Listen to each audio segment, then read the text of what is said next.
This is episode 101 of the 99 Forever podcast. I'm Eric Friesen, and my guests tonight are each making their eighth appearance on the podcast.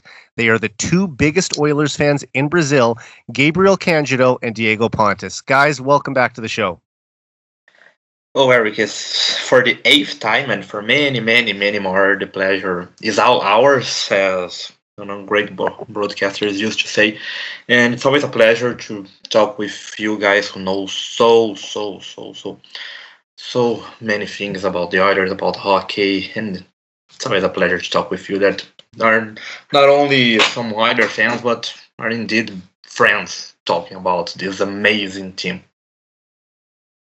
Yes, good evening, guys. Good evening, Eric. Good evening, Gabriel. So it's our pleasure, as Gabriel said, it's my pleasure to be here, joining once again your podcast and talking about one of our favorite things, in life, which is the Oilers. And hopefully we can have many more meetings like those to talk about some other Oilers news and accomplishments.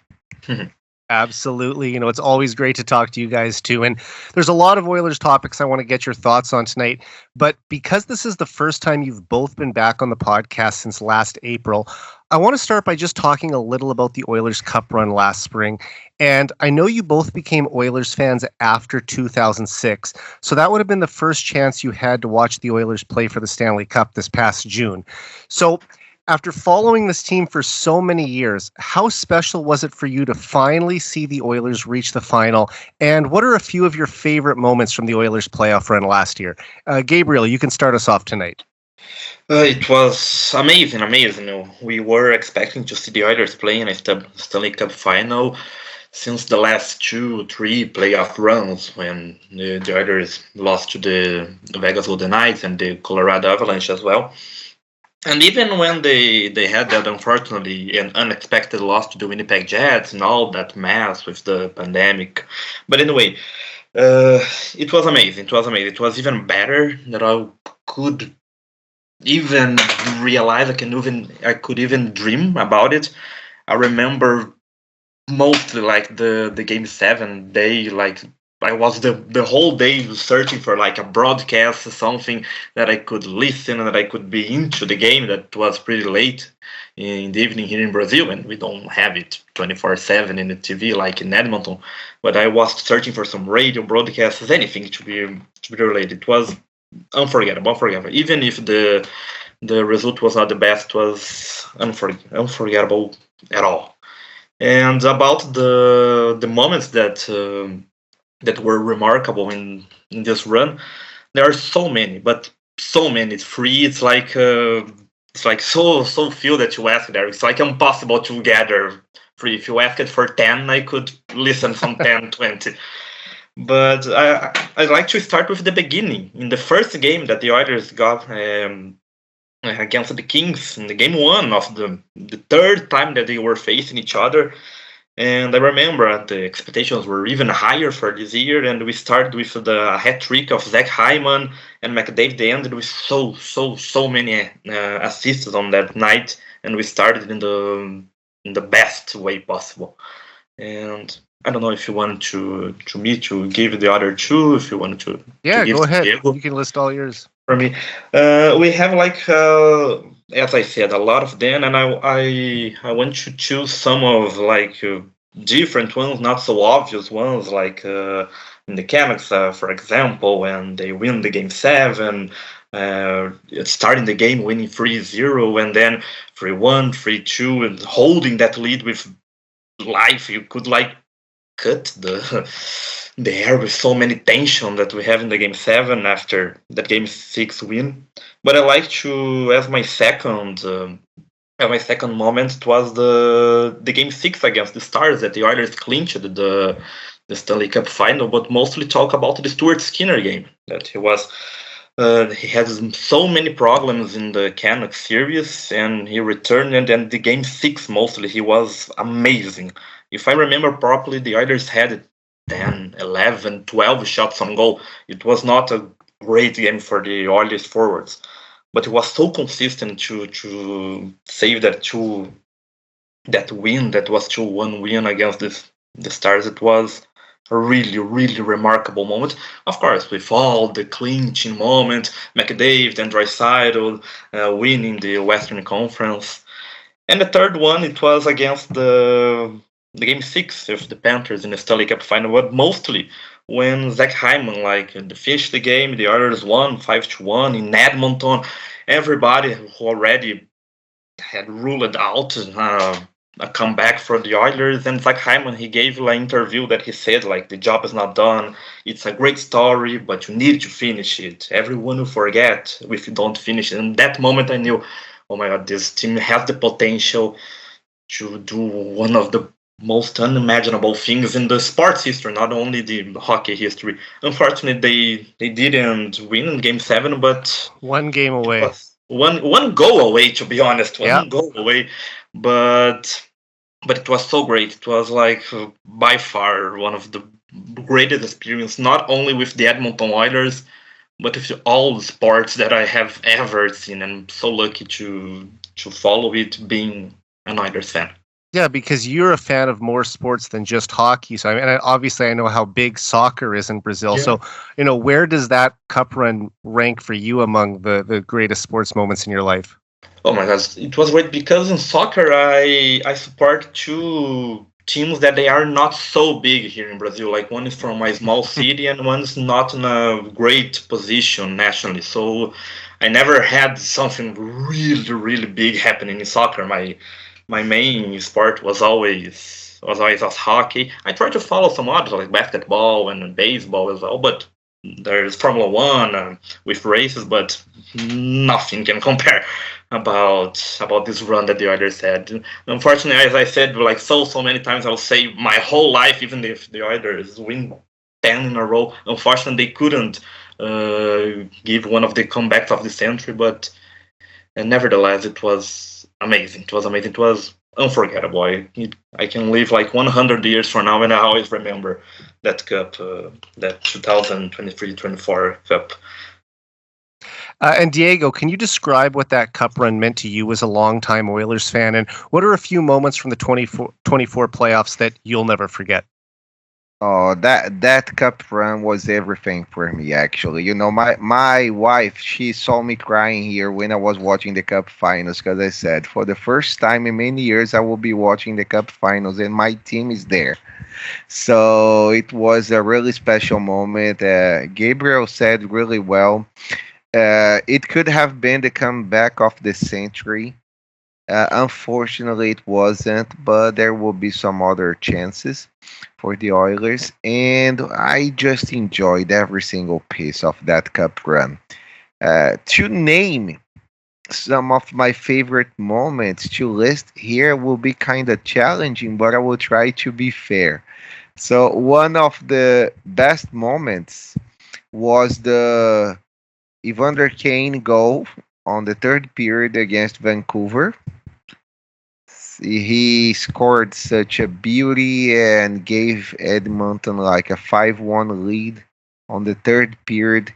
And people were singing, living on a prayer during that moment. It was amazing. I remember when Evander Kane scored at that exact moment off the face-off. Perfectly timed. Yes. It was perfectly timed. I love it. And since I love music lots, it couldn't have been much better than that. Another moment that caught my eye, my attention, was one of the Draisaitl celebrations when he scored the goal, and he was very excited for having scored that goal. So I can't remember which team he was playing against, if it was the Kings or Vancouver. I'm not so sure about it. But you guys maybe know better. That he makes a gesture saying "hell yeah." I think it was myself. Yes, I think it was an empty net goal that just ensured our win. The Oilers win. I can't remember now, but anyway, That goal was really funny because it was a tense game and he scored. He was getting chirped all night long. And then when he scored that goal, it was like, right in your face. I Yeah. did it. So I loved that moment. And I wouldn't like to be too obvious in saying that the Stanley Cup was one of my remarkable moments. But I would like to mention here the atmosphere on Game 6 against Dallas. It was like out of the charts. The crowd was completely noisy. That was a tense game, and Stuart Skinner was brilliant. That was the kind of goaltending that the Oilers needed to boost confidence and come stronger to the Stanley Cup Finals. So these were my favorite moments. That game against Dallas got on my nerves. I didn't have nails anymore because I was like chewing all of them during that game. I think, in my opinion, these three moments were very remarkable for me. Yeah, and I'm still trying to picture which goal it was. I know he scored a lot in the Kings series, and then he started really hot against the Canucks before he was injured somewhere in the middle of the playoffs. It's hard to know exactly when it happened, but Draisaitl scored 10 goals in his first 16 playoff games, and then he had none in the final 9. I don't want to make excuses because injuries are part of the game, but if Yes. Leon Draisaitl and Evander Kane were healthy for that entire playoff run, I feel confident that the Oilers would have won the cup. How about you, Diego? I totally agree. I think the Oilers missed Evander Kane during that Stanley Cup Finals. They missed his presence, his intimidation factor. They missed his swagger and the way he scored goals. He has a great shot, and I think he could face maybe Sam Bennett and some other players that were kind of annoying during that Stanley Cup Finals. I would have loved to see him, putting Matthew Tkachuk down. Yeah. Yes, I totally believe the Oilers would have won the Stanley Cup. We would have won. But Well, I mean, you look at couldn't. McDavid. He was pushing for the NHL record for most points in the Stanley Cup final, whereas Draisaitl had just 3 assists in the 7 games. Obviously, he wasn't at 100%. I don't know if we'll fully ever find out how banged up he was, but Gabriel, same sort of question to you. It's like you said, you don't want to say that injuries are the only reason they didn't win, but there's no doubt that Leon Draisaitl wasn't playing at 100% in that series. No, before I get into it, I do believe that the Leon Draisaitl play that Diego was talking, and you guys remember, it wasn't a goal. Like, it was at the end of the Los Angeles Kings series, and he was denied an empty net goal. And then they got the penalty, and he started to celebrate. Oh, yes. Okay, now that you say it, I'm glad that you were able to think of that on the fly. Exactly. So he was dragged down to the ice as he was about to score an empty net goal, and as he fell to his knees, he fist pumped because he knew the series was in the bag at that point. Yeah. That was he almost scored a goal. It was quick, but he didn't. But I'm glad Gabriel was able to figure it out. Thank you, Gabriel. No problem at all. It was amazing. I was thinking he scored a goal. He didn't. I was in doubt as well. But anyway, of course, injuries are not the only reason that the Oilers couldn't win it all in the end of the season. Most of all because the Florida Panthers were and are as well a great team, an amazing team. They weren't in the Stanley Cup final for nothing. They didn't win the 3 first games and the game 7 for nothing. They were amazing. They were by far, I believe, the most difficult team that the Oilers faced in the playoffs. Even that the Stars and Canucks and even the Kings were great teams as well. But yeah, we can only imagine how could it be if Draisaitl was 100%, because we know how Draisaitl can be amazing. I mean, he became the third fastest player in NHL history to reach 100 points in that playoff run. He did it faster than McDavid even. So, I mean, we're talking about not just one of the best playoff performers of his generation, but one of the best playoff performers ever. And for that guy to only have 3 assists and no goals in the final, you can tell that something was off. And it was just, it really hurt the Oilers to not have that offensive weapon not playing at a, like we said, at full strength. Yeah, and for Evander Kane, as well as you said, like even if he has some problems in the regular season, he was a player was made for the playoffs. His aggressiveness, his way of playing, his style is meant for the playoff game. He, for sure, even if you like or dislike him, you have to recognize that he's important in the playoff run, and he would be great. It would be so important. We can imagine that the others could win it all and give one of the best comebacks of the history of not NHL, but the all of the sports in the world. But it's good to know that we had the potential. Injuries happen. Could have happened to the Florida Panthers as well. But we can only hope. We can only know that we have the potential and look for something else, not only this season, but in the next ones as well. Yeah, and while we're on the topic of Evander Kane, I mean, there are reports that he wants to come back and play during the season, but do you hope that they wait until April and use the available cap with him being on injured reserve to add at the deadline, similar to how Tampa and Vegas have done in previous years, or do you think we'll see Kane at some point during the season? Well, it's good to, first of all, it's good to give him the time that he needs. I remember the last season when the Oilers were in that horrible start of the season, which culminated in the firing of Jay Woodcroft, that they rushed Connor McDavid to return, and then he wasn't 100%. Everybody could see that he wasn't fully 100% playing, 100% healthy. And it's important for Evander Kane. It's way worse injury than McDavid had to give the time needed.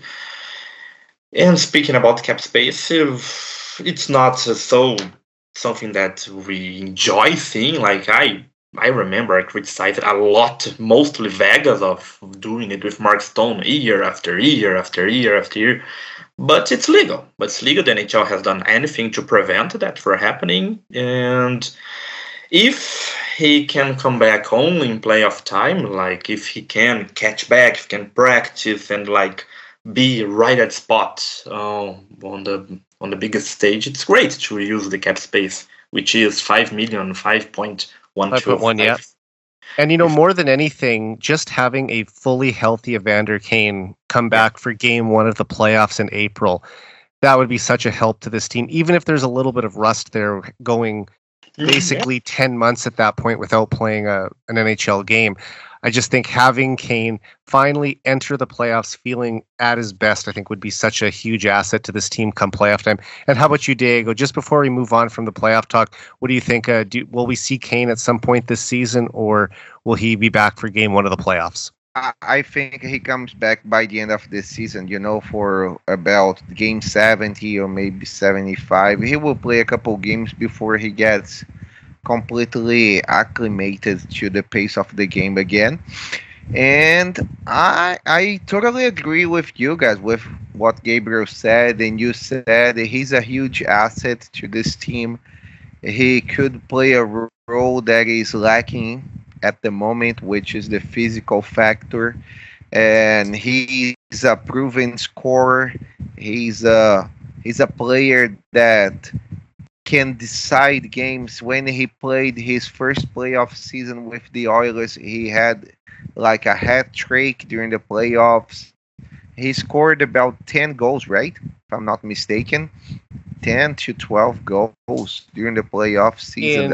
I can't recall much. In 2022, he led the playoffs in goals with 13. 13, exactly. So he's a huge asset for this team. I don't care what anyone says. We should trade him to get more cap space. I don't agree with that. I think having a player like Ken in your team makes your team much better, much more deeper. And this is something that the Oilers need. This team needs to play more physical. Exactly. And he's such a rare player in the NHL today in that he's a sniper who's also a fighter. Exactly. This is the kind of player that you would like to have in your team. Look at Panthers. Look at the Panthers. They had players like those. And those are the kind of guys that win with you in the playoffs. You have to have grit and tenacity on your roster, and guys who are willing to go to the dirty areas. And Kane will do all those things. And like we said, he can also put the puck in the back of the net. Exactly. He doesn't have to prove to anybody else that he's a proven scorer. And when the games get tougher and harder, you would like to have Evander Kane in your lineup. This is not like I don't need it. You need it. And I agree with you guys. Kane needs to come back, but I'm very hopeful that he will come back before the season ends. Maybe after the trade deadline, so this team could have more cap space to spend on a defenseman, maybe. I guess it depends how much they're able to accrue over the next few months. But yeah, I mean, it would be great to see Kane come back and maybe get a few games in before the playoffs just to shake some of that rust off. Well, I just want to say thanks for sharing those memories from the playoff run. I mean, there's so many incredible memories that we'll never forget from last spring, including all the ones that you guys mentioned. And although the Oilers did fall one game short of bringing home the Stanley Cup, it was still an incredible 2-month run that we'll never forget. And hopefully the Oilers will be back in the final next spring so they can write a better ending to the story next time. Oh, and Eric, if I may ask, I don't know, what are your 3 greatest moments of the I was going to ask you that, Gabriel. Good job. I was just waiting. I will. Because I've talked about this on a past episode, so I was just going to let you guys give your answers tonight, but I'll give you a couple ones that instantly come to mind. I mean, McDavid had so many great moments, but I think the double overtime winner in Dallas would have to be one of them. 32 seconds into double overtime after he had taken a 4-minute high sticking penalty in the first overtime frame. So to kind of recover from that and missing a wide open shot on Ottinger in that same period, it was great to see him be the hero and sort of make up for that. And I guess the other two would have to be winning the Western Conference Championship on home ice. First time since 1988 that the Oilers had won the Clarence S. Campbell Bowl on home ice. And then, of course, Game 6. That game reminded me so much of Game 6 back in 2006 when the Oilers beat the Hurricanes 4-0.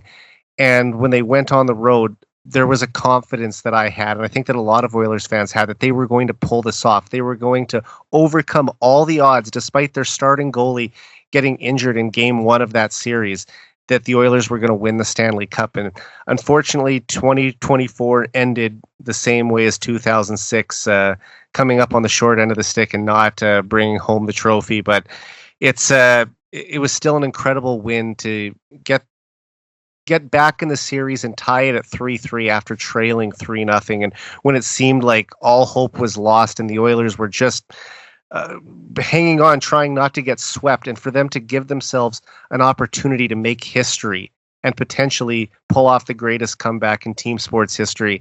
It's so disappointing that they didn't end up doing it, but like I said, I couldn't be prouder of this team for what they accomplished last season, and no one should be hanging their heads after a run like that.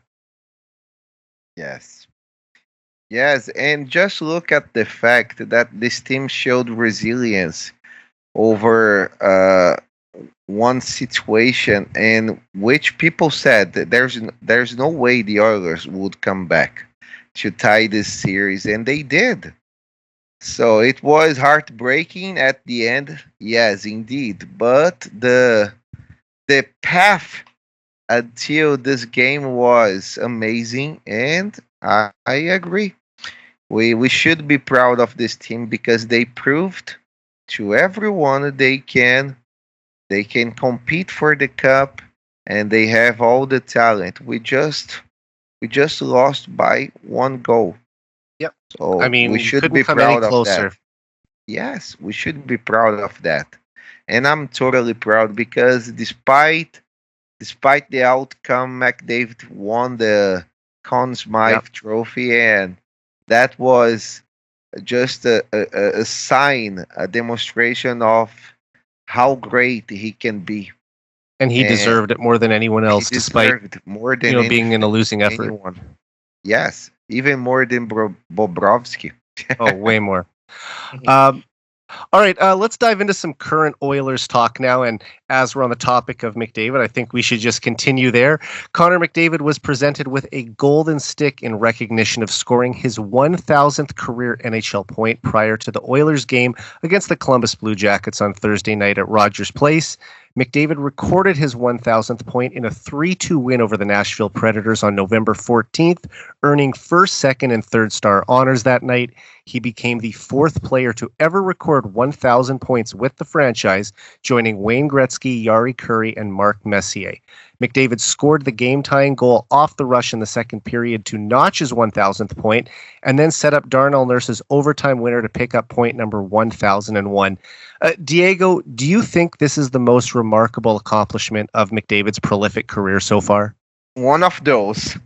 One of those. I'm still amazed by the fact that he scored 100 assists last season with the Oilers. This is such a huge accomplishment, in my opinion.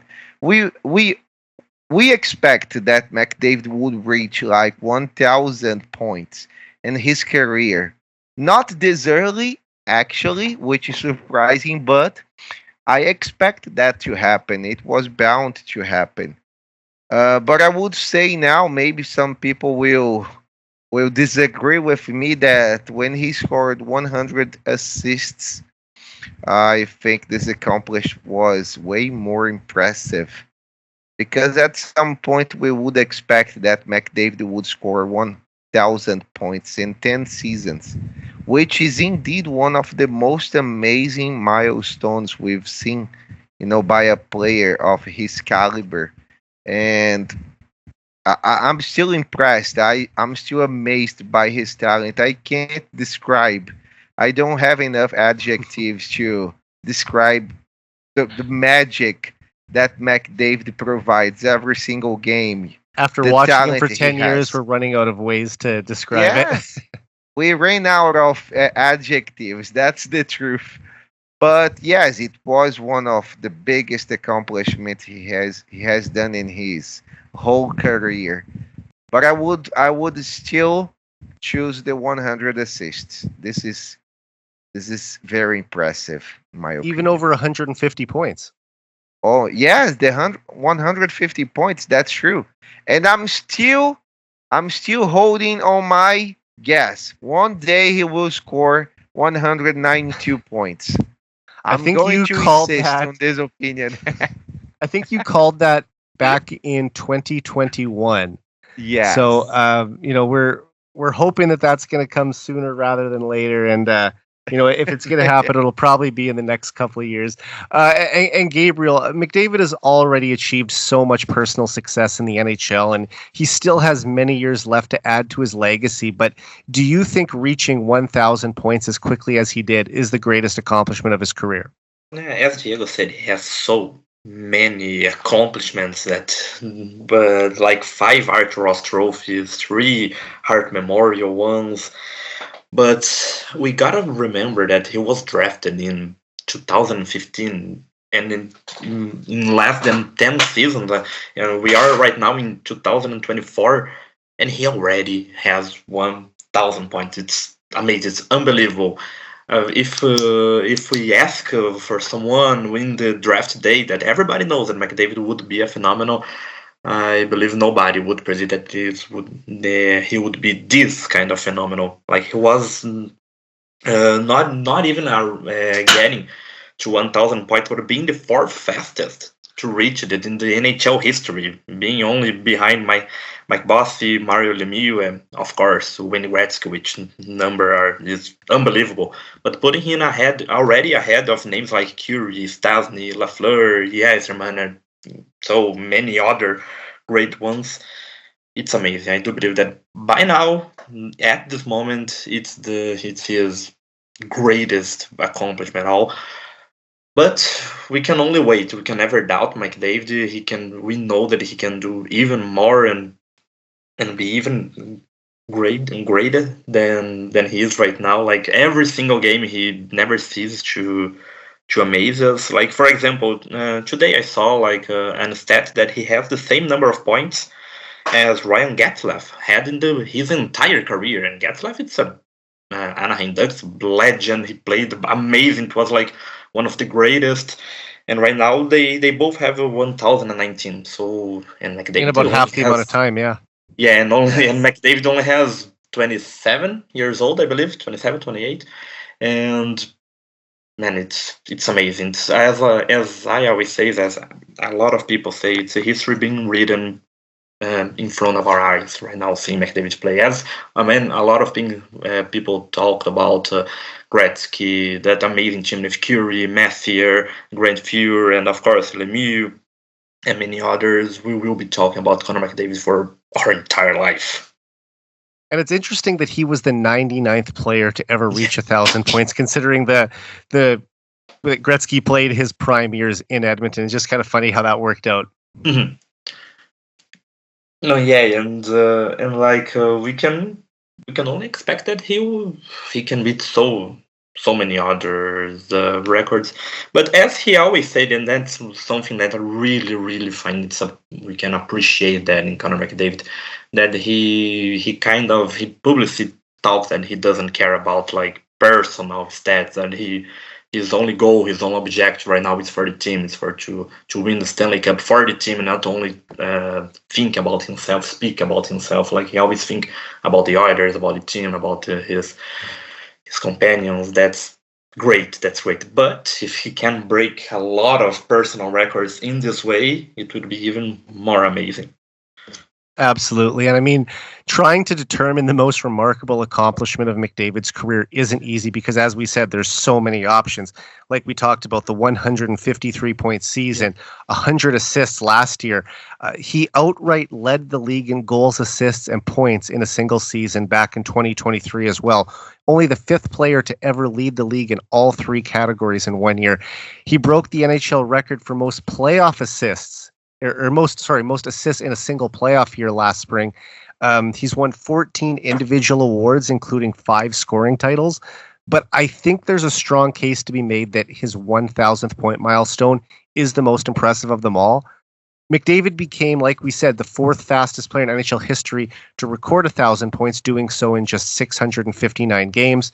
You already pointed out, Gabriel, only Wayne Gretzky, Mario Lemieux, and Mike Bossy needed fewer games to reach the 1,000-point mark. And those are the 3 of the greatest legends in the history of the game. So to be in the same conversation as Gretzky, Lemieux, and Bossy is incredibly special. And also the fact that McDavid tallied his 1,000th career point early in his 10th NHL season, despite missing nearly half of his rookie campaign with a broken clavicle and having gone through 2 pandemic-shortened seasons as well, I think that only further illustrates his dominance because most 1,000-point players reach the milestone later in their careers when their production had slowed down. But McDavid is only 27 years old, and his best offensive season might still be ahead of him. And personally, I think it is. Yes, I agree. Well, I know you agree because you have the 192-point season prediction.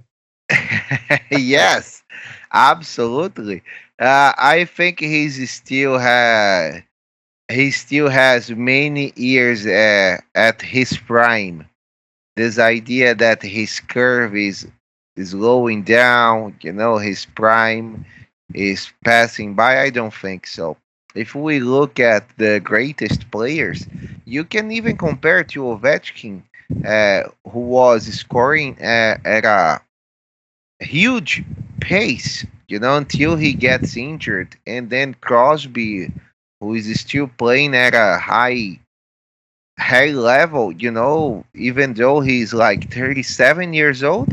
Yeah, I mean, other players in the league, I guess you could say the average NHL player probably has their peak season somewhere between 23 and 27. But for McDavid, he's just continued to get better. And you look at his last two seasons have been the best seasons of his career statistically, at least the highest point totals. He did have a higher points per game average in the second pandemic shortened season, but still.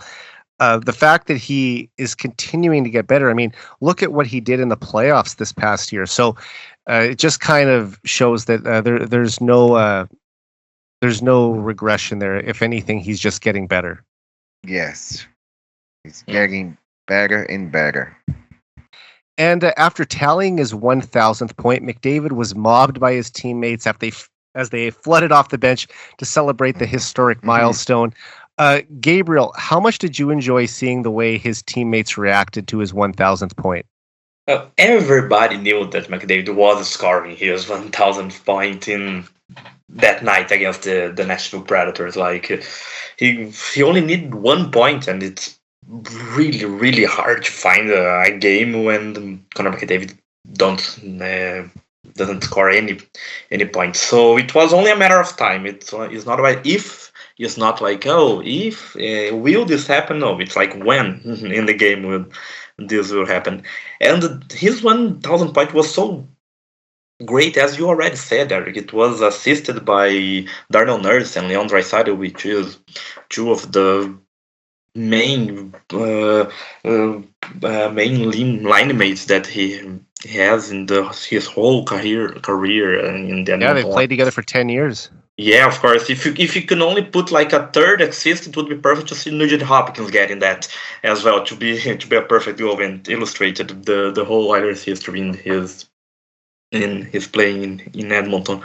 But everybody knew that would happen. Everybody was ready for it, and being a goal and being an amazing goal as well. It was a beautiful goal against Wedgwood of the Predators. It was great. It was great to see, even if we expected that when it happened. Truly, really, it was amazing. It was really amazing. It was even better than we could imagine, and you can only hope to see the 2000 one right now. Yeah, and Diego, was that one of the most memorable goal celebrations you've ever seen? Yes, I loved his celebration. I loved the way he reacted, and I loved the crowd's reaction too. The fans were so excited, and I think this plays a factor in the way McDavid celebrated that goal. I love it. I love when the players smile and they show some reaction, some emotions. They just let it loose, and let the emotions speak. It shows a lot of personality, and it shows they really love. They are passionate about the game, about the city, about the fans, and the team. I love it. Every single part of that celebration. I completely agree. No, and just to summarize, after the game as well, not only at the moment, everybody had some T-shirts with McDavid's face. Yes. He received a cake. Yes. It's not like only the moment. All the team, we truly could see that they cared about. They really believe that McDavid is special, that he's doing something special, and they are lucky to be with the same uniform as he's wearing right now. But it was great to see how the team loves what McDavid did and recognize how great he is, and being interviewed like Leon Draisaitl mostly, he joked about being choosing the photo for the T-shirt. He had the shirts made up, and I subscribe to Oilers Plus, so I'm looking forward to seeing the next episode of The Drop, because I want to see the behind the scenes footage when McDavid comes back into the dressing room, when all the guys are sitting there with the T-shirts on and he's still in his full uniform. So that's going to be cool to see when that eventually gets put out. Yes, it's awesome. I mean, it shows the group is very tight. It shows the group has a great relationship. So everyone their appreciations one another, which is good to see. We love when the group is close.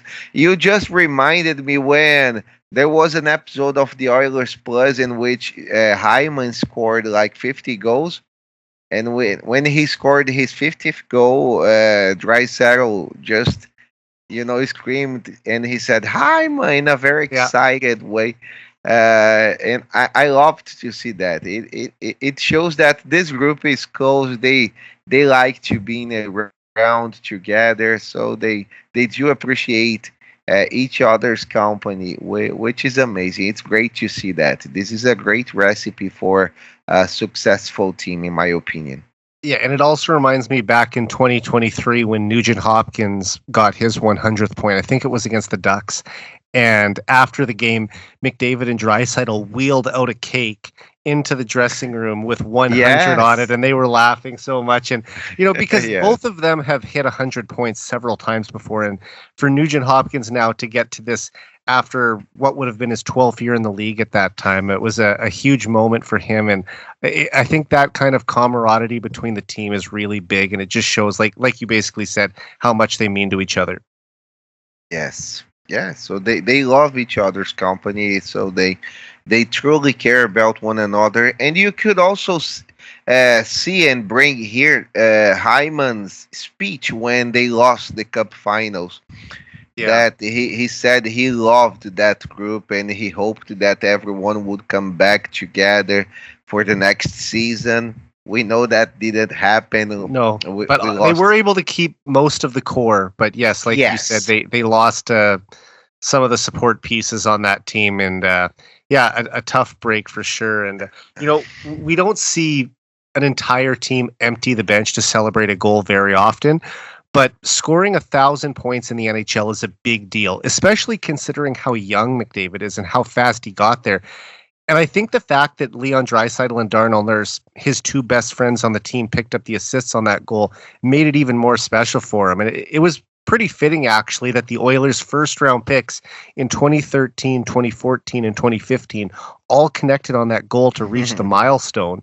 And, like you kind of pointed out, Gabriel, McDavid has always been a team-first guy who, doesn't like the attention that comes with being the best player in the world or talking about his individual statistics. But if you had a chance to watch his interview with Tony Brar after the game, you could tell this meant a lot to him. He talked about growing up in Edmonton, or coming to Edmonton when he was 18 and, growing up playing in front of the fans. And he even joked about getting emotional in his old age. And and his dad had also flown out from Toronto because he wanted to be there to witness his son make history. So McDavid said it wasn't an option for him not to get his 1,000th point that night. And I had zero doubts that he would do it or he wouldn't do it because, as we've seen throughout his career, whenever McDavid gets within a few points of a major milestone, he usually hits it the very next game he plays, and then setting up Nurse for the OT winner was just icing on the cake. No, yeah, for sure. Like we can see, like he always try to put the team first, and like this is amazing he does. But of course, there's no way that a player wouldn't get emotional reaching like 1,000 points in Edmonton, like playing game one in Edmonton and being there for the 1,000 point, and we hope to see a lot of games as well with the Oilers. But of course, and as I said, like the free draft picks, high draft picks of the Oilers participating on the goal, and he's setting up Darnell Nurse of all of them to win this game as well, because it's great to score 1,000 points and all the bench celebration. But it's even greater if you win this game. If you remember that the 1,000 points came with an Oilers win, and it was great that he participated on the OT goal, and 1,001 point could be like more important than the previous one. Yeah, and when Nashville tied the game late in the third period, it was a bit of a letdown because I said, they can't lose this game for Connor on this night. So, and then the fact that he was able to pick up another point in overtime and get the win, that kind of ended the night on a much better note and what we wanted to see. No. And like as I said, like when McDavid has a milestone to reach, it's really almost impossible for him to not reach on the next game. And everybody knew, even the Nashville Predators knew that at least 1 point he's going to score. There's no way that we beat them and getting a shutout. It's impossible almost. And it was great that he ended up with a win in the end. For sure. And because he reached 1,000 points 2 months prior to his 28th birthday, McDavid has a real shot at becoming only the second player in NHL history to record 2,000 points along with Wayne Gretzky. So, Diego, do you think McDavid will score 2,000 points in his career? And if so, when do you think it will happen? 100%. And here's my guess. He's going to score in 8 years. He's going to reach that milestone in 8 years when he's 35, 36 years old, or maybe less. It will depend a lot on how successful the team is going to be and it's going to last. And I hope they remain competitive for as long as McDavid stays with the team. So, like Crosby had a great core behind him, and I hope the same happens to McDavid. But my guess is that he's going to reach this milestone in 8 years from now on. All right. I'm very optimistic about this.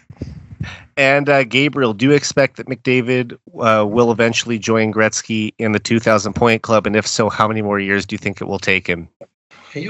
We can never doubt about Connor McDavid. We know it's hard, we know it's tough, but never ever we can doubt about what Connor McDavid can do. But it's hard, apart from Gretzky, which is other world, it's a player from other world. Every other one that we talk about, like Lemieux, Mike Boss, even Curie, Messier, they didn't reach. To see that only Gretzky got there and almost got to 3,000 to see how out of the world he is. It's hard. It's hard to think. The second one in points is Jaromir Jagr, and we know how many games he played to get there, and he didn't got to the 2001. Jagr's 52 years old and he's still playing in the Czech League. Yeah, right now he's playing. And he got 1,900, I believe. It's almost 2,000. 1,921 points. And he did go play in Russia for 3 years from 2008 to 2011 as well. And if he wouldn't have left, he probably would have hit 2,000 points as well. But his longevity is a big reason why he got there too. He was still a productive player later in his career, but when you play 20 plus years, it definitely gives you a good shot to do it. Yeah, for sure. And another example who played a lot of games and didn't get there is Gordie Howe as well. He has 1,150, and Gordie Howe, another time, of course, another era of the NHL and the sport in general. But he played a lot of games and didn't get, and that's just to illustrate how hard it is and how much faith we put in McDavid's ability to continue being great game after game, year after year, season after season. So I do believe, I agree with Diego, he can get there, of course. I will be a little more conservative. I'll say he gets there in 11 years, I believe. A little bit more of he got right now, even with the injuries, even with the short season of the pandemic. But I'll say in 11 years, McDavid will be the second player in NHL history to beat that stat. That's amazing stat. This amazing milestone. For sure. And I don't know if I've ever mentioned this to you guys before, but Gordie Howe is from my hometown of Saskatoon, Saskatchewan. Oh, really? Oh, my gosh. And I had a chance to meet him. His nickname was Mr. Hockey, a legend of the game, right? And he was also Wayne Gretzky's childhood hero. And back in 2010, Gretzky and Gordie Howe came to Saskatoon for a speaking event where they were interviewed for an hour and a half on a stage. And although I didn't get to meet Gretzky, I did meet Gordie Howe that night. And it was an incredible experience just to be able to shake his hand and just talk to him for even 10 seconds. But I was at least in the same room as Wayne Gretzky, I can say that. And it was a $300 dinner to attend that event, which was a lot for a 21-year-old college student at the time. But I mean, something I will never forget. The Prime Minister of Canada interviewed Wayne Gretzky and Gordie Howe for 90 minutes. And it was such a cool thing for me to experience as a lifelong Gretzky fan. And yeah, just the fact that Gordie Howe is also from Saskatoon. I mean, there's a connection there between Gretzky and a connection there between my hometown. So yeah, very special for sure. Oh, that's great. No, didn't know about that. I just I mean, say about Gordie Howe because he's one of the greatest. But it's really, really nice to know about it. And yeah, it's what a really story! cool What a nice story! Really And when cool you- story off there. And when you look at a lot of the records that Wayne Gretzky broke in his career, a vast majority of them were Gordie Howe's records. The biggest ones obviously being the points record and the goals record that he broke in 1989 and 1994, both with the Kings, although he had moved on from the Oilers at that time, but still. And one of them was actually against the Oilers. But just taking it back to McDavid now, I mean, look, there aren't many sure things in sports, but Connor McDavid putting up points is one of the safest bets you can make. And as long as he stays healthy, I think it's a virtual lock that he will score 2,000 points in his career. And although he's just over halfway there, he's climbing extremely quickly, with 285 of those points coming in the past 2 seasons alone. And since January 2021, McDavid has scored 550 points in just 318 games.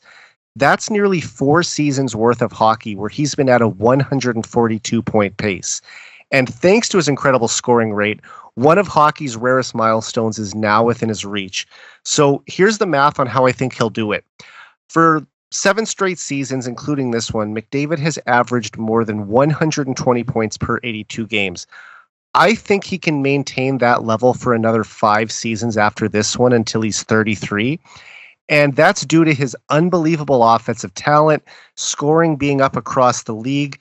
Diego, something you mentioned, elite players are producing at a higher level longer than ever before. And the fact that he has other high-end players to play with, like Draisaitl and Bouchard, that will be a factor in it as well. And as of this recording, McDavid is on pace to finish the season with 1,104 career points. So if he can keep up that 120-point pace for another 5 years, like I predict, then that would give him at least 1,700 points at age 33. And that would leave him plenty of time to get the final 300 points he would need. And there's also no reason to expect a major drop-off in scoring for McDavid after he turns 33 either. I mean, as we've already mentioned on this podcast, Sidney Crosby is still playing at a high level. He just had back-to-back 90-point seasons at age 35 and 36. So McDavid, who's a superior offensive player, should be able to put up at least 100 points at the same age. And if that happens, then McDavid should reach the 2,000-point plateau shortly after his 36th birthday. So I agree with you on that, Diego. And if he plays until he's 40, I think McDavid will finish his career with more than 2,300 points. So even though no one will ever come close to touching Gretzky's career point total, if McDavid can even get within 500 points of the Great One, that would likely be enough to cement his status as the second greatest player in NHL history. All right, the NHL announced the rosters for the 2025 Four Nations Face-Off on Wednesday. The tournament is scheduled to take place in February in Montreal and Boston, and it will be the first best-on-best international tournament since the 2016 World Cup of Hockey in Toronto. And 3 Oilers players were selected to represent their respective countries at the upcoming event, including Connor McDavid for Canada and Mattias Ekholm and Victor Arvidsson for Sweden. Gabriel, how many Oilers players do you think should have been chosen to play in this tournament? Well, first of all, the first name that came to mind, of course, I believe it's the Evan Bouchard one. But we all have to acknowledge, we all have to think about the timing of the calling from them, not on the Canada team, but all the four teams that will play. And I do believe, I think Evan Bouchard should be on Team Canada. He had the potential to do it, but he wasn't playing at his best at the time. So I kind of understand that why they didn't call him. He wasn't unanimous as McDavid, for example, or Mattias Ekholm in Sweden. But well, if you catch his overall career, of course he should be there. But I believe he's only starting his career. He's pretty young, so I believe he'll have much more opportunities to many more opportunities to represent Canada.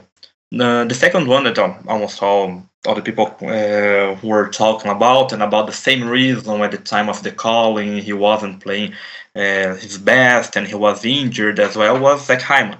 He was the Oilers' leader in goals in last season. We all know his enormous potentials of scoring goals in attack, and mostly with his chemistry with Connor McDavid. But well, it's the same. Like, we can understand because he wasn't playing his best, that he was injured. But I do think he should have earned the spot as well. Nobody would. Wasn't going to be like a dubious call. Someone you all know Zach Hyman's potential. Not only the Islanders fans, but the whole hockey fans. And the third one that I kind of agree, because it's the goalie, Stuart Skinner. But it's amazing for me how Canada, like a great nation of hockey, everybody, is the most popular sport by far, and has a problem with goalies. Like, if you take the US goalies, like Hellebuck, Oettinger, Swayman, and if you compare in the numbers in the Canada goalies that they call Binnington, Hill, and Sam Mountable, we can say by only the stats, of course. In paper, the USA ones are can be way expected to be better. But anyway, that's the three of them that I think everybody was talking about, everybody was expecting. And before I finish, I want just to emphasize how good it was to see Victor Arvidsson being called for Sweden, because everybody, we kind of know that he can be a great player. He played in Nashville, in Los Angeles, but we saw only a small sample of him play in Edmonton, and we don't watch him game by game as we do as Islanders fans.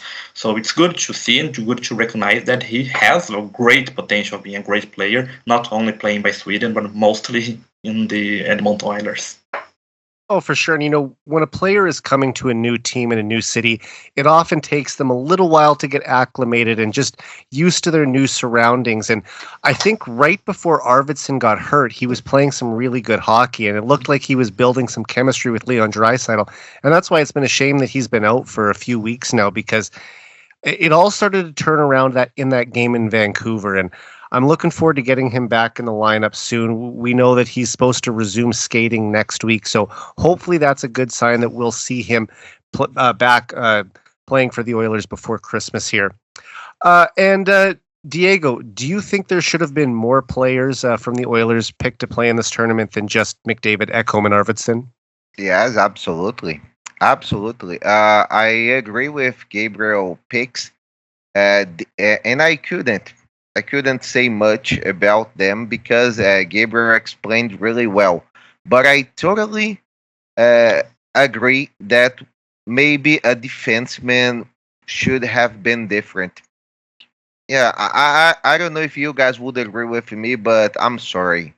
There's no way that even Bouchard should be out of this roster, in spite of Colton Parayko. I'm sorry, guys. I can't accept that. I think this was a little bit of a stretch in terms of a pick, from Doug Armstrong. But I see the reasons why he picked Parayko. He's still a reliable defenseman, I would say. Maybe some other people wouldn't agree, but I think there should have been more Oilers in this roster. Even Darnell Nurse, as weird as it sounds, but I think Nurse would have been better than Travis Sanheim and Colton Parayko, in my opinion. I don't think it's weird at all, Diego. I think Darnell Nurse has been playing some of the best hockey of his entire career the last month. Yes, yes, but I mean, he has a fan base that loves him and the other gang that hates him. You know, he's kind of a player that He's a divides. lightning rod in Edmonton for sure, and Yes, I think a yes, lot of it is undeserved, but sometimes there are the glaring mistakes, and those are the ones that you get the negative crowd that focuses more on. But I mean, I've always been a fan of Darnell Nurse, and I think he's a big part of this team, a core player of yes, this team too. and Also, he's I mean, been we've talked about reliable. it. Yeah, we talked about it earlier in the podcast. Very tight with McDavid and Draisaitl as well. So, yeah, is he overpaid by a couple $1 million? Sure, but I think when people start to suggest that he's a bottom pairing caliber defenseman, that's a big exaggeration. He's probably more of a $6-7 million defenseman than a $9 million defenseman, but he's still a solid top four guy at the very least. Very solid, and he knows how to move the puck. He can score goals. I think he has all the skill set that qualifies him to be a great pick for the Team Canada. But unfortunately, he wasn't chosen this time. But I believe if there's another chance, maybe he will be considered. But yes, I agree with you guys in terms of Oilers players that should have been in this roster. More deservingly, we should say that some other players. If you look at Anthony Cirelli, come on, guys. I totally respect him and as a player, but he's no better than Zach Hyman. Uh, Parayko is no better than Bouchard. And even the goalies, as Gabriel said, So if we look at the last game, Binnington against Skinner, come on, guys. We know who was better, who was more reliable, and Skinner has been very solid as of late. So it's not because he's like a goalie, a streaky goalie, that he shouldn't have been chosen. But I would like to bring up another name here, guys. It's Mackenzie Weegar. I think he should have been considered. Even giving Uh, a shout out to a Flames player. I I just giving I'm you a hard not a time. fan of that. I maybe some maybe some Oilers fans will go after me and say how dare you to suggest to come up with a name like him. But he has been really solid and he knows how to move the puck. He scores some goals eventually, so he's a very reliable player.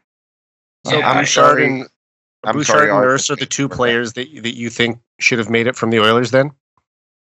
Yeah, Bouchard, Hyman. I agree with Gabriel's picks. It would Bouchard and have Nurse, I been should say. mine as well. And I would add Nurse in this Yeah. case. Yes. I'm Yeah, sorry, you were going to say something, Gabriel? oh yeah, sorry for interrupt. I was just going to say pretty quickly that the timing of the picks was bad for Darius plays. Like Hyman was Yes. injured, Nurse was injured as well. Skinner was in a bad sequence of games. So I do believe if the picks were made like today, we could have seen Skinner, for example, Evan Bouchard for sure, even Darnell Nurse. As Diego said, he's been amazing after he returned of this awful injury that he had after that hit with Ryan Reeves. So I do believe that the timing was bad as well. It's like Hyman was injured. So. Should they be picking the best players right now or the best players overall? Because the players who are playing well in November doesn't necessarily mean are going to be the players who are on a hot streak in February. I agree totally. Yeah, I thought Canada was like in this way of thinking that the player is playing great now. For example, Sweden isn't like they picked Arvidsson, for example. Arvidsson is injured. He has missed a lot of games. We have no information at all about his injury. Just that he might return skating this week, but I do believe they shouldn't be just thinking about right now in how they play in November, December, and they could have called for the overall career because it's mostly with goals, but with all the players, we never know. They can get better, or they can, of course, have a bad sequence of games, and that affects the whole tournament. That is a short one. Oh, Yes. definitely. And personally, I think it's ridiculous that only 3 players from the Oilers will be participating in this event. And I know there are a lot of fans out there that are fine with most of the Oilers players getting 2 weeks off to rest in the middle of February. But as important as it is for these guys to have that extra time off, representing their country is very important to them too. And I think Edmonton should have sent 6 players to the tournament. And I basically have the same ones that you had, Gabriel. Zach Hyman, Evan Bouchard, and Stuart Skinner. It's very obvious in my opinion. I'll start with Hyman. And like we talked about, his scoring slump to start the season and his injury last month really did hurt his chances, unfortunately. But he absolutely should have made this team. I mean, he finished 3rd in the league in goals last season with 54, and then he led the league in goals in the playoffs as well with 16, which is the most in the salary cap era. And over the past 3 seasons, Hyman ranks 5th in the league in goals among Canadian forwards. He also has built-in chemistry with McDavid, who is going to be Canada's first-line center. So not only should Hyman have made Team Canada, but I think he should have been on the first line next to McDavid. And when you look at some of the other forwards that made the team, it becomes even more frustrating that Hyman didn't earn a spot. Sam Bennett made the team, and he's never had 50 points in a season before. Zach Hyman had over 50 goals last season.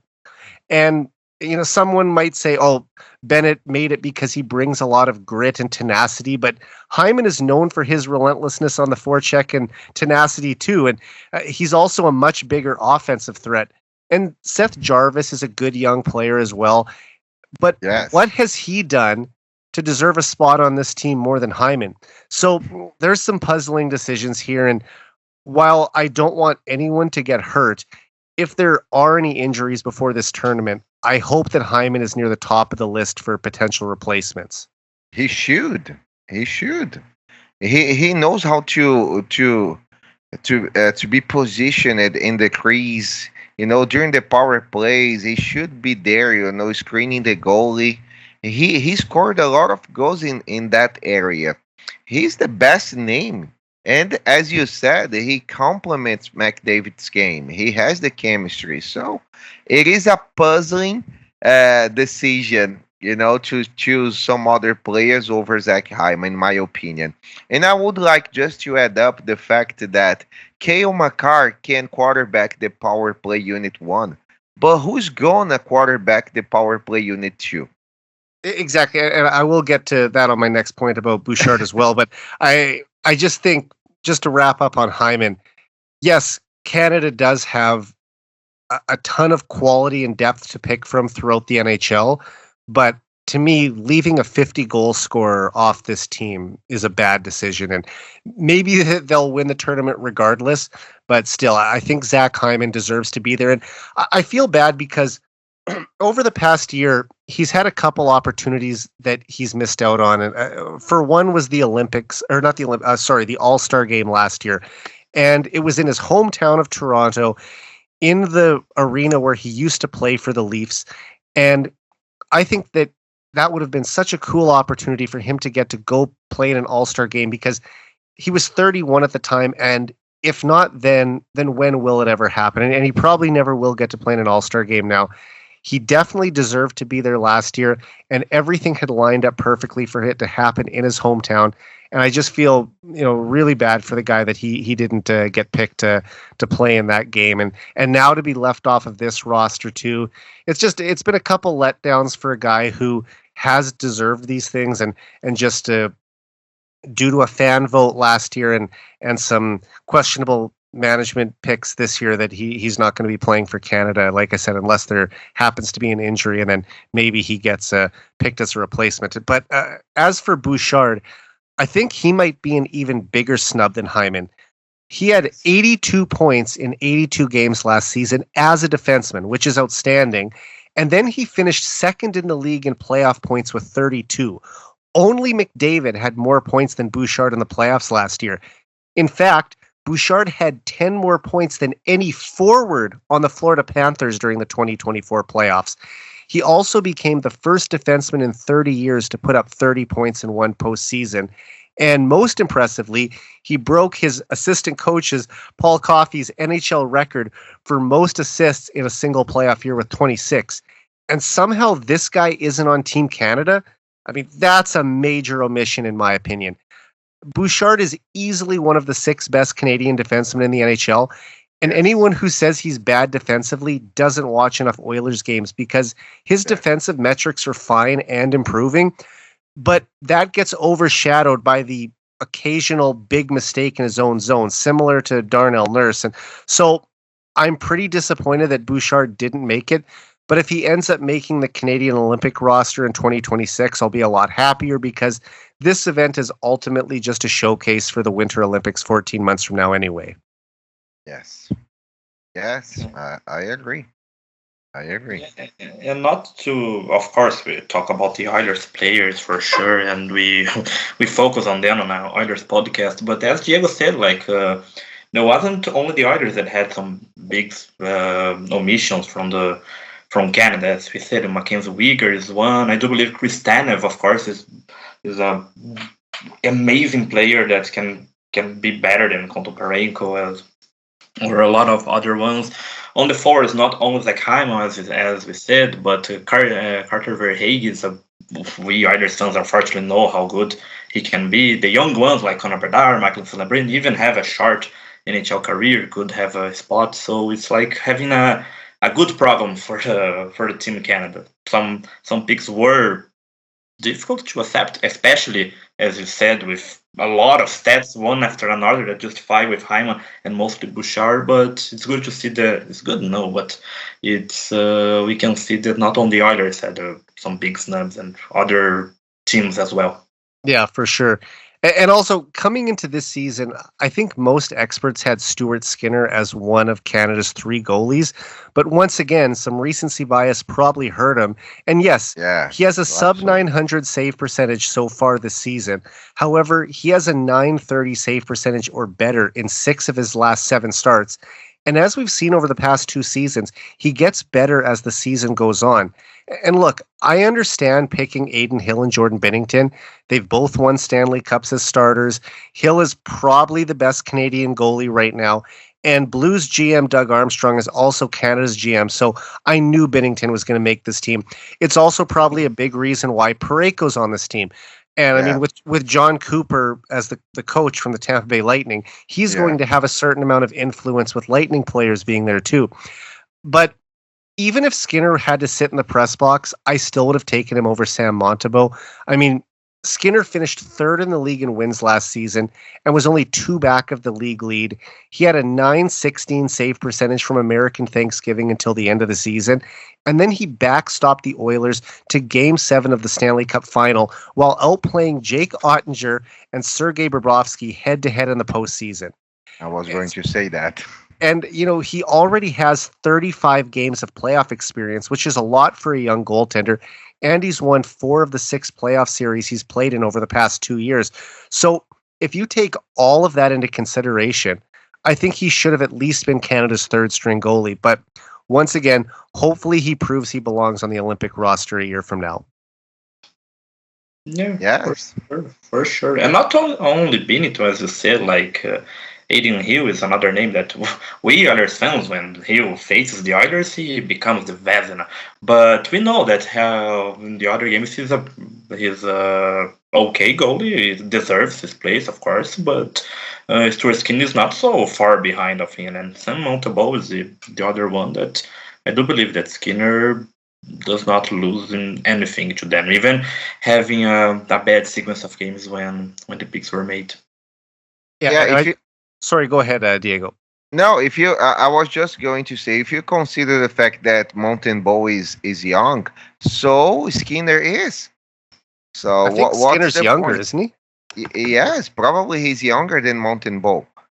And he has much more experience in terms of playoffs. As you said, he beat Ottinger. He almost beat Bobrovsky, but he outplayed him somehow in the Stanley Cup Finals. So, and he's still young. He has a lot of room to grow. So it makes no sense choosing Mountain Ball with all due respect to the Canadians fans, but I think Stuart Skinner would have been a better choice. He is one of the Yep. best Canadian goalies nowadays. For sure. And So I put out a tweet today about Skinner. I don't know if you guys saw it, but it said Stuart Skinner has a 42-16-6 record with a 249 goals against average, a I saw 910 that. save percentage, and 3 shutouts in his last 65 games going back to last season. I mean, the individual numbers look pretty good, but that record is what really stands out. 42-16-6. And at the end of the day, wins are what we care about. And when Yeah. you consider how strong Canada is going to be at this tournament, they don't need to have a Hellebuck or a Bobrovsky in net. They can win with solid goaltending.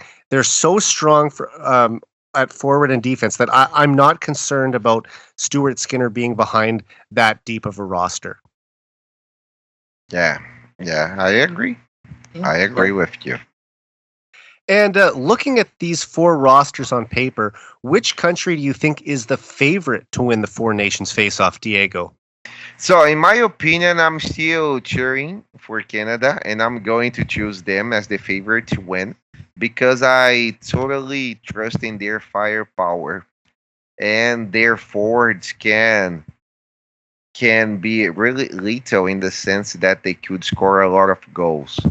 So we have very talented forwards like Sidney Crosby. You have Braden Point. You have McKinnon, and of course you have the greatest one, which is McDavid.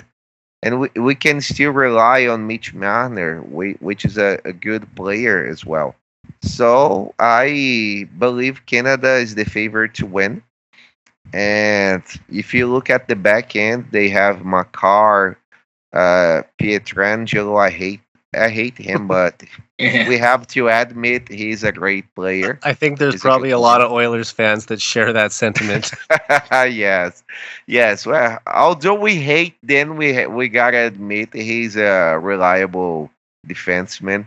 And Devon Tays, which is gonna be paired up with Makar. So I believe that Canada has the biggest firepower, and if I would choose another team to win, uh, that is not Canada, I would say that maybe United States is the favorite one to win because of their goaltending, and they have great players too, great forwards. So it is a great team. And Gabriel, which country do you think should be considered the favorite to win in February? First of all, as Brazil was invited for the Four Nations, of course, I think Diego and I will support Team Canada mostly, not only I because will of David, always support Canada. I Oh, was, sure. I was going to ask you that after, because Brazil isn't in the tournament, if you were going to put your support towards Canada. So it's good to hear that you'll both be cheering for the Canadians this winter. Oh, for sure. Want to have the opportunity to see finally Connor McDavid and Sidney Crosby sharing the ice for Canada will be amazing. Just to watch that. And I agree with Diego. I have to follow Diego. Like Canada has a great roster, as we discussed in the past minutes, saying that a lot of options, most of them Oilers ones, but not only. But yeah, the USA one has a great roster as well. I think on paper the USA is a little bit the favorite one, so there's a little bit of favoritism, but you can never doubt the Canada ones. You can never doubt to see what Connor McDavid will finally do representing Canada, and not only him as well, like Sidney Crosby, as I said, Nate McKinnon with Brad Marchand and Reinhardt, and only forwards ones to start. But I don't know. I think the USA has a little advantage, mostly on goalie ones, because they have a Hellebuck, Oettinger, as we said, and Swayman, that we all know can be amazing ones. Even if like Hellebuck had some problems in the playoffs, Oettinger was great, but lost to the Oilers in the Western Conference Final. It was outplayed by Skinner, but I do believe we will have a great tournament. Sweden and Finland, of course, they aren't in the spotlight, but they cannot be overshadowed because they have amazing rosters as well. It's just because Canada and USA, of course, they have the better ones on paper. But I do believe Canada can win this tournament. It will be a great one. To be like a different hockey pace and different hockey method to watch. It will be amazing. I'll be supporting Canada. If USA wins, I'll not be surprised. But I do believe Canada can win it all, and of course be a great opening for the Olympic Games in 2026.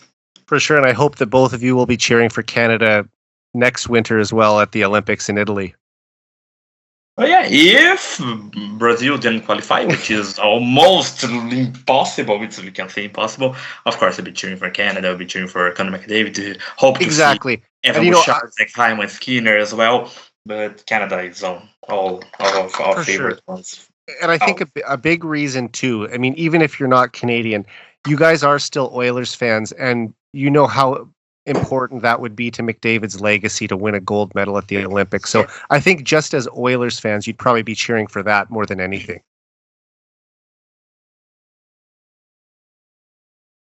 No, yeah, we can agree. Like we cannot cheer against McDavid. To be like weird. Like we can. I don't know how to do it. I don't want to. It would feel too uncomfortable. Around the world, I don't, and never ever want to be on the other side.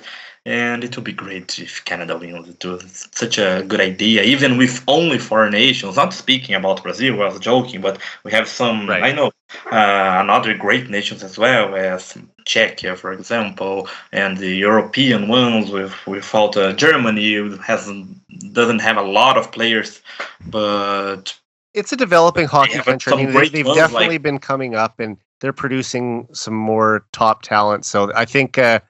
I don't expect them to medal at the Olympics in 2026, but I think they are going to be better than some people think. Yeah, and just to wrap it up, we cannot talk about international ice hockey and don't talk about Russia. We know that the issue with Russia is not a hockey sport one; it's a political one. But we cannot let Russia out of the conversation when we talk about hockey, because all of the history, not recent one, like all of the 70s, the 80s, that game of the Soviet Union against the United States, which was considered by many of them one of the greatest of the history of sport. But we cannot leave Russia out of conversation. We know that the issue is way different than the other ones, like we are talking about Czechia and Germany, for example. But just to emphasize that Russia, of course, in the perfect world, should be as well. And did you see someone put out a projected roster of what Team Russia would look like if they were in this tournament? Yeah, it's very strong. The rosters. And I mean, throughout most of the last half century, Canada and Russia, going back to when Russia was still the Soviet Union, were the 2 top hockey nations in the world. It was very clear that those were 1 and 2 in whatever order you wanted to suggest. But USA has come up a lot, especially in the past 20 years. And I think that it's safe to say that they have surpassed Russia now as the number 2 hockey nation. But Russia is still a major threat. And I don't know how it's going to work with the Olympics next year. They may, because of, like we said, political issues, have to go under the Olympic banner with their jersey saying Olympic athletes of Russia instead of showing their nation's flag. But however they get around it, they will be a major threat to win the gold medal. Probably, I would say they would be going into the tournament ranked 3rd after Canada and USA. Yes. For sure. Yes, and the league is full of Russian players, Most a lot of great players too. A lot of great players, exactly. Some of these players have won awards, like Ovechkin, Kucherov. You have Panarin as well. So you can't ignore that. You can't leave these players out of a tournament that involves the most important countries in ice hockey. It's kinda weird. Watching a tournament without Russian players, without Russia as a country. We understand the reason Yeah. behind that, but it is kind of weird And I'm not say going the to least. advocate for them to be there. I'll leave that up to the Olympic Committee's hands on how they want to handle that situation. Yeah, But all I yeah, can say is absolutely. that I want no questions if Canada wins gold. I don't want there to be an asterisk next to it saying, Canada won, but this country wasn't there. I want them to beat the best of the best so that Yeah, gold medal will actually signify that we were the top hockey nation in the world, which, I mean, hockey is Canada's game. And look, a lot of hockey experts are picking Team USA to win this event. And I think you can make the argument that they are the deepest team top to bottom, mainly because of the elite goalies they have, which we've already discussed. yeah, But ultimately, I still think Team Canada is going to win the Four Nations faceoff because they have the three best players in the tournament in McDavid, McKinnon, and Makar. And yeah. if all three of those guys are on top of their game, I don't think there's anything the Americans can do to stop them. And you can also throw Sidney Crosby over the boards with that trio, too. I mean, Canada just has so many weapons that they should be able to score at least 4 goals a game, even if they're up against world-class goalies. So even though USA has a ton of talent up front and an obvious edge in goal, and maybe even a better defense overall, Canada's high-end skill is still superior. And for that reason, I think they'll win this tournament in February. Yeah, I agree. I agree. Yeah. They have. Go ahead, Gabriel. No. Well, I was just going to say that they are amazing players in the regular season of NHL, and think about like McDavid, McKinnon, Crosby, as you said, giving the maximum out of them, playing at their best, doing with more will than they usually do on a regular season game in NHL. So I do believe the Canada is way stronger than we can all figure. And I think just as hockey fans, how exciting is it going to be to watch a power play that has, like I said, McDavid, McKinnon, and Makar on it? Yes, I'm looking forward to watch this. It's gonna So- be extremely entertaining. At that point, even if you do have Connor Hellebuck or Jake Ottinger in net for the States, I think that goalie is still going to be in a lot of trouble trying to stop those guys from putting the puck in the net. I think they're gonna be scared. They're Mhm. gonna be scared. So this power play would scare anybody. And Yeah. I believe these goalies. I know I'm joking here, but deep inside they must feel, oh my gosh, I will have to defend against McDavid, Makar, and McKinnon. Mhm. That is a powerful trio. Yeah, and if you look at since the NHL started going to the Olympics in 1998, Canada had a disappointing loss in the bronze medal game, finished 4th. Then they won gold in 02. Once again, they had a disappointing showing in 06, but then bounced back with gold medals in 2010 and 2014 to basically cease anyone's questions that they still are the number one hockey nation in the world. But USA has come up. They did win silver in 02 and in 2010. And I think now they're going into this tournament feeling like they're the favorites. And I don't think you can ever have said that about a Team USA in the past. This is probably the best Team USA that there's ever been. The skill that's going to be on Team Canada, it's right up there too. I think it's probably the best Canadian roster on paper since the 1987 Canada Cup, which featured 12 future Hall of Famers. If you go back and look at that roster that Team Canada had, just up and down the lineup, it's just Hall of Famer after Hall of Famer. And I believe there was 6 or 7 Oilers players on that team as well. It's just unbelievable. And I encourage anyone who's never had a chance to watch those games or even the highlights from that tournament back in 87 to go look at it on YouTube, because in my opinion, it's the finest exhibition of hockey that there's ever been. So, like I said, for this team though, unbelievable talent. It's going to be so exciting to watch these guys. But like we said, USA is going into this tournament for probably the first time ever feeling like they're the favorites to win. But we still in Canada always feel like we're the favorites. I mentioned it already. It's our game. And that there's no going into any, whether it's Olympics, World Juniors, World Championships, anything saying, oh, we hope we medal in this tournament. No, the goal is only the gold medal. And with you guys being soccer fans from Brazil, I mean, what are the expectations in your country when Brazil plays in a soccer tournament? They are the highest, the highest. Even if you know that Brazil is not the favorite, like it wasn't in the last two World Cups. We can never just. But are they Uh, satisfied with finishing second or third or oh, not at all, not at all. Never, No. Of course, never. we have like 2014 that we don't talk about. What a lost to Mhm. terrible loss Argentina? to Germany. We knew that Germany was a Yeah. better team, but Let's come on, forget about but that. come You on. know what?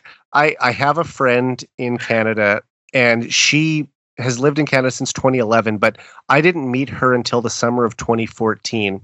And when we met each other, it was only a week after that World Cup, and she's a soccer player as well. So just even talking to her a week after that event, I could barely even bring it up because it was so devastating, and I Still don't think we've is. ever talked about it since. Yeah, it still is, still is. And I think I'll never talk about. But with all the respect, in 2018, Brazil lost to Belgium and the last World Cup to Croatia, which, all the respect again, it were great teams, of course. But come on, we all expected that Brazil could beat Belgium and Croatia. So it's bad. It's bad. And We that always was sort expect of the my highest. Yeah, and that was sort of my point about what the expectations are for hockey in Canada. Brazil probably, I would say, Brazilian soccer fans go into every tournament expecting their team to win. Yeah, but even if you know that the team is not the best, we always expect because Brazil has such a great history with soccer, the Of course. greatest. They have the only one with five world titles, but yeah, the expectations are as high as the Canadian ones with the Four Nations and in the Olympics. I couldn't agree more. And when they don't Yeah. end up winning the tournament, the roster's gonna be picked apart, right? And there's gonna be saying, well, we should have done this or we should have done that. And that's how it is in Canada when we don't win gold as well. Definitely, Yeah, so I, people are very passionate in Brazil, so they can't accept like a mediocre performance. No. They Especially tend to roast the team. you mentioned it, Gabriel. They have such an amazing history. So because they've established this level of greatness, they expect that to continue year after year after year. Oh yeah, and like we aren't used like to lose to Anyone. countries that doesn't have such a history like Belgium and Croatia, for example, that were great teams. As I said, a lot of times that didn't beat Brazil by luck because they played great. But yeah, we also expect, and for example, to compare, the Brazil has the greatest one in soccer, that is Pelé, and Canada has the greatest one in hockey that played some time ago. But we still had a fresh memory about him. We always talk about him. Nobody forgets about Pelé and Gretzky, for example, in Canada. Of course. And the expectations are always high. I know, for example, right now, Brazil isn't. I think it's at the lowest I have seen in my entire life. But if the World Cup started today, I would still believe that they can win it, even it's hard. I think the last time, or not the last time, but around a couple of years ago, I had you on the podcast shortly after Argentina had won the World Cup as well, and I was kind of jokingly asking you guys if you were happy for Messi to finally win a World Cup, and I think that you guys didn't seem as excited as maybe a neighboring country to you would, but yeah, obviously a great player in his own right. Yeah, it's the same as asking, oh, if the Calgary Flames won Stanley Cup. Exactly. Or Exactly. Jonathan Huberdeau finally lifting the cup. No. It would not it would not sit well with Oilers fans as well. All right. Dylan Holloway and Philip Broberg returned to Edmonton on Saturday night as the Oilers defeated the Blues at Rogers Place 4-2. Holloway and Broberg each signed offer sheets with the Blues back in August, which the Oilers declined to match. And after allowing Holloway and Broberg to walk, GM Stan Bowman traded for Vasily Podkolzin and Ty Amberson as their replacements. So after watching these two players for over a quarter of a season now, how do you think Podkolzin and Emberson have performed so far? And do you think the Oilers made the right decision in letting Holloway and Broberg go? Diego, you can go ahead. I think they made a mistake in letting Holloway go because he loved the team.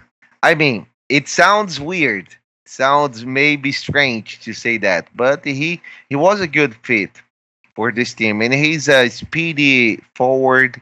He forward checks really well, so he's young. He has a lot of room to grow, and he could be like a 20 goal scorer for this team. He could be playing on Dreisaitl's wing for now. Broberg, I think it was smart not to match him. I know he's doing really well in St. Louis. Good for him, but he never wanted to stay. So you don't match a player who doesn't want to be with the group. Was unhappy with the team. So in my opinion, Holloway would have been a great choice to match the offer, but it didn't happen. And nowadays, at the moment, Holloway is on pace for 20 goals or 25 goals, if I'm not mistaken, which is great for a forward like him of his caliber. And it's kind of disappointing that we let him go, but I wish all the best for him. But in my opinion, I think the Oilers fumbled when they let both go. And Gabriel, what are your thoughts on Podkolzin and Emberson through the first 2 months of the season? And do you think it would have been better to keep Holloway and Broberg than trading for those two guys? Yeah, when we were in the middle of the Holloway and Broberg drama with the St. Louis Blues, and they had 1 week to match, and the others brought Vitaly Podkolzin, I was kind of amazed that, oh my god, the others aren't going to match Holloway as well.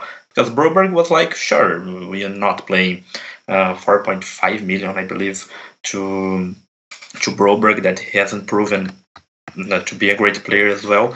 But as Diego said, like he not that he didn't want to be in Edmonton as well, but he didn't get the right place, because we have in the left side Ekholm, Nurse, and Kulak, and he was improvised on the right side.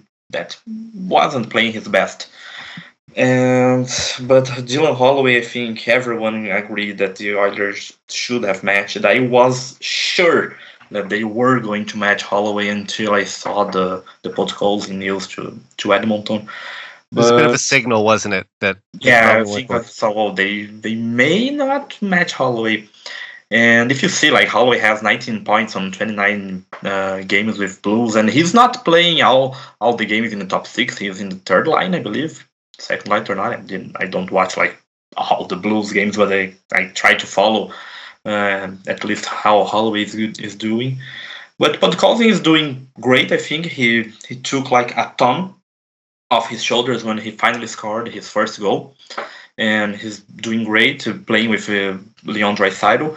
But I think like Podkolzin have like a top 6 playing with Draisaitl is just temporary until Victor Arvidsson comes back, and mostly Evander Kane comes back as well. That I don't think he will be a top 6 player. He wasn't meant to be a top 6 player. And you talk about Ty Emerson, he had like a slow start as well. But as you said about Victor Arvidsson before, takes a little bit of time for him to get used, to get habituated with a new team. And he's still young, so he still has some potential. He was good playing with the San Jose Sharks last season, which was a terrible team.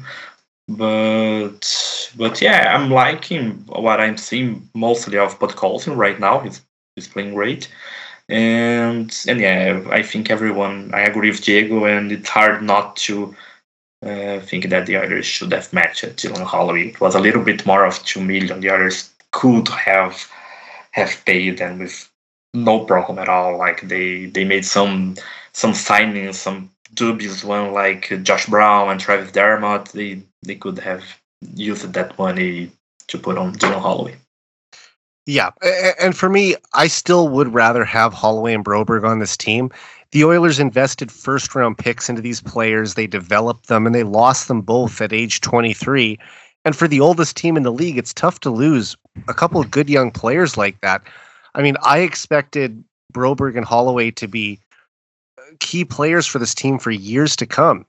However, the Oilers are tight to the cap, and matching those offer sheets would have really limited their ability to make moves at the trade deadline. I mean, I expected them both to take a step forward this year. You already mentioned that Holloway has 19 points in 29 games. That's a 53-point pace. That's probably where I think he would have been around with this team, pushing into that 50-plus point range. And who knows how high his offensive ceiling would have been after that. But even if he could be a consistent guy who finishes with 50 to 60 points, that's huge on a team that already has superstar talent. You just need a few more guys in the middle of the lineup who can give you sort of that secondary layer of scoring. But thankfully, the Oilers were able to bring in a couple new players in their early 20s to fill their positions, which is lessen the blow. I think Podkolzin has clearly been the better of the two so far. And like we talked about with Victor Arvidsson out of the lineup over the past few weeks, he's had the opportunity to play on Draisaitl's line.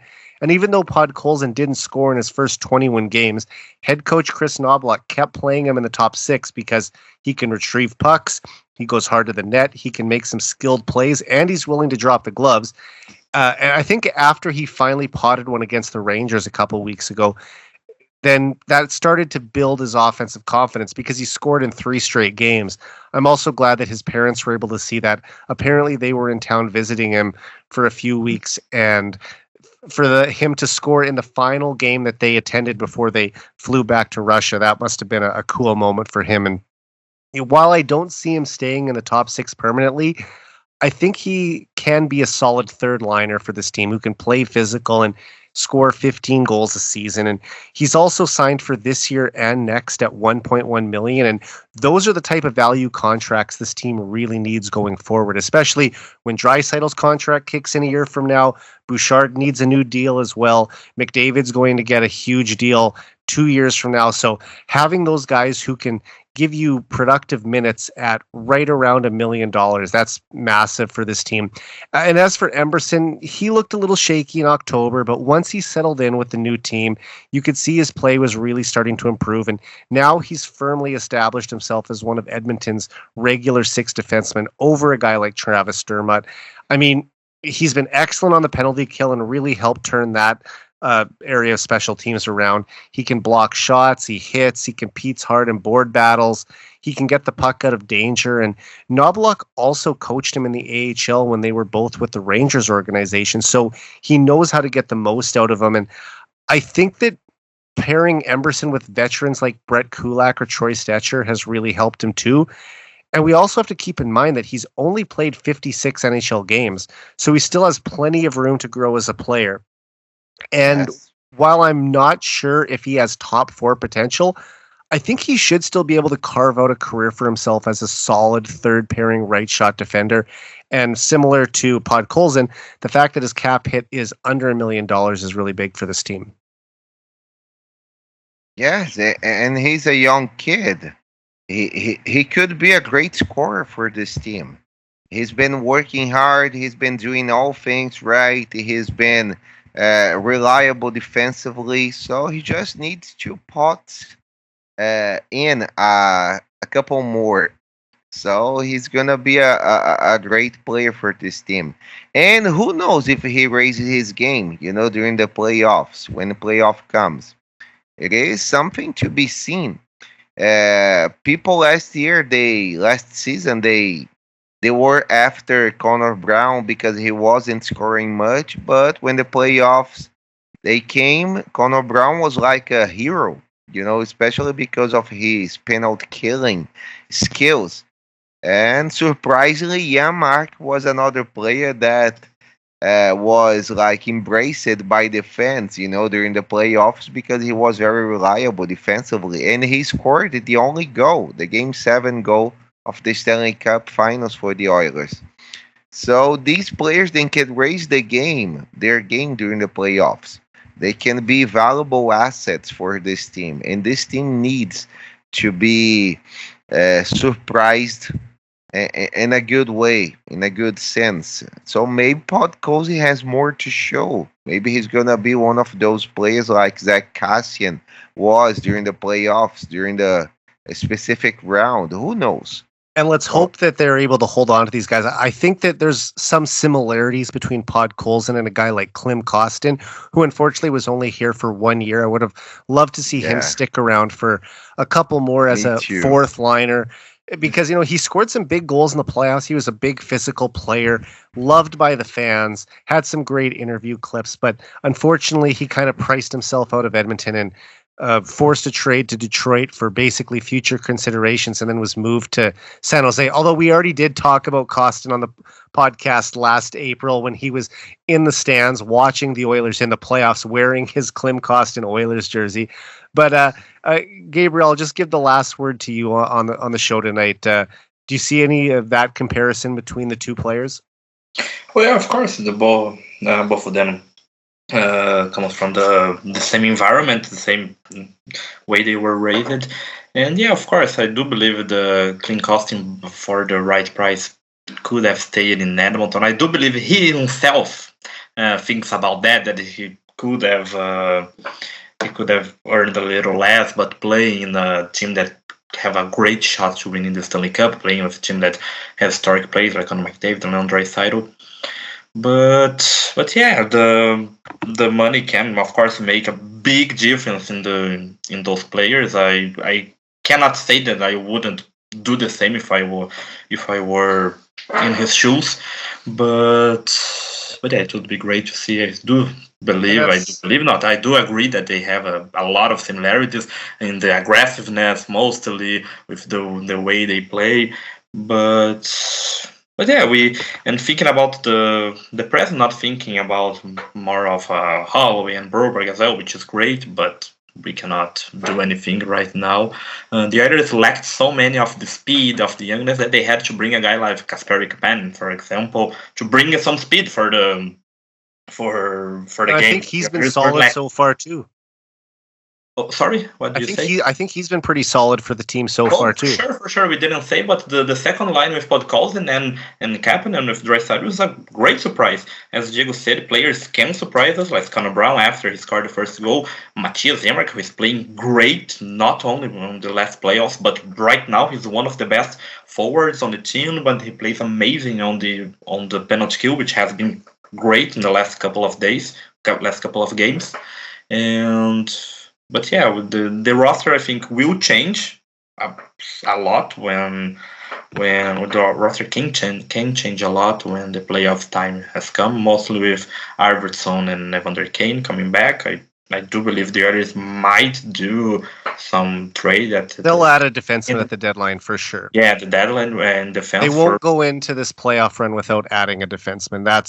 And they probably, because they're so tight to the cap and have limited trade options as it is, that's going to be basically the one trade that Stan Bowman will be able to make. And it needs to be a home run. They can't be just looking to add maybe a depth forward here and a third pairing defenseman here. Use all your assets and bring in one impact defenseman. It's hard to say that you're going to get another Matthias Ekholm, but try to bring in the best possible player you can who can really bolster this top four and allow the Oilers to hopefully go on another run to the Stanley Cup final. Yeah, couldn't agree more, because we have McDavid and Draisaitl at their peak, like game after game, but we're coming for the year 10 of McDavid, so it's win now. It was win now last year. Every year that for the rest of McDavid's career is win now. And every second that passes, the win now, it's way heavier until we finally can see McDavid lifting the Stanley Cup. I can't think of a better way to end the podcast. So I just want to thank you guys again for being on the show tonight. You're always two of my favorite guests to talk Oilers hockey with. And before we sign off, where can people follow you? If I may start, as I said, the profile that we can find me is not a person one, it's the Edmonton Oilers Brazil one, Twitter /X, which is at EDM Oilers BR. I tweet 100 not, but 98% in Portuguese, because my account is meant to be for the hockey fans and the Oilers fans in Brazil who speaks Portuguese. With this, it's a small amount of people, but I do like to talk. It's a growing community, though, right? To grow the community, so that's what I was going to say. But we have the translate button if you want to talk about the team, if you want to That's what I often use. I love to talk about it. I create the account mostly to find someone to discuss about the team, to discuss about this amazing sport that is the ice hockey and the NHL. And for example, it brought you too, so it was more than successful. Mhm. For sure. And I just wanted to say quickly, speaking of Twitter now, I'm so glad to have you guys back on Twitter. I know that we lost you for about a month there for crazy reasons, and thankfully you returned just in time for the Oilers season opener on October 9th, because they couldn't have timed it any better, even though it was still disappointing to have your accounts lost for a short period of time there. Yes, I've missed Twitter a lot during that time. And I'm so glad that I could come back and interact again with Gabriel and you, Eric. And as Gabriel said, thank you for having us in your show and this podcast and give us the opportunity to talk about the Oilers, which is a team that we love pretty much here in Brazil. We've loved every year more and more. So this is great to.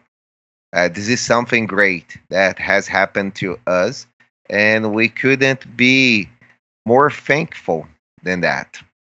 Of course, like I said, love having you guys on, and we'll definitely do at least one more podcast during the season. And the last 2 years, I've had you guys on during the first round of the playoffs, but I think this year let's save our playoff edition till later in the run. I think maybe we need to do an episode during the Stanley Cup final in 2025 if the Oilers get there. Hopefully. Yes, we would love it. We would love it. For sure. All right, so once again, thank you guys, and we'll talk to you again soon. All right. Thank you, Eric. It was a pleasure, as always. As always. From my end, too. Oilers. Let's go, Oilers. Let's All right. go, Oilers. So for Gabriel Candido and Diego Pontes, I'm Eric Friesen. This has been the 99 Forever podcast. We're out.